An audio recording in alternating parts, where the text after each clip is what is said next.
21 years old, college graduate this spring, summa cum laude. He wants to go to medical school, but the medical schools don't want him. Who's right here? How much should be done to help the handicapped? Here's our science correspondent, Robert Bazell.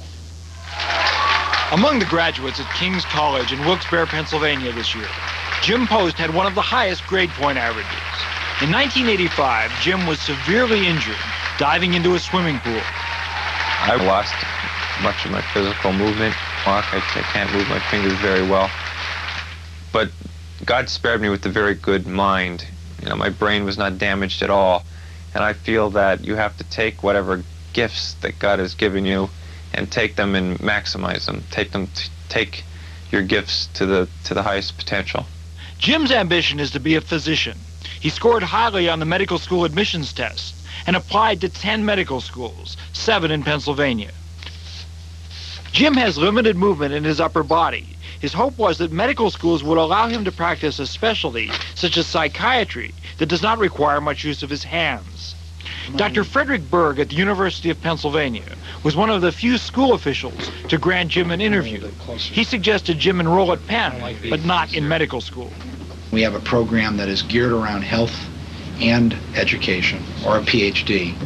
But what Jim wants is to be a doctor.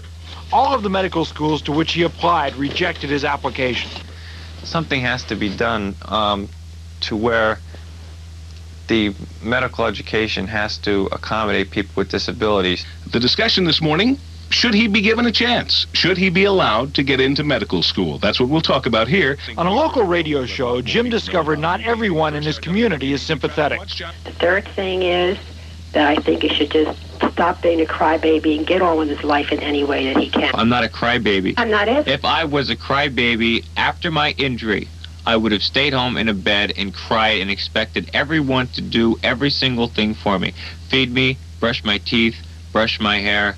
No, I don't want that. I want to go on in life, be self-sufficient, have a family, and do what other people do. You can do everything that other people do except be an MD. We can't all be MDs, young man. Despite the adversity, Jim plans to apply to medical school again next year. Robert Bazell, NBC News. Maybe you don't have the skills to do that.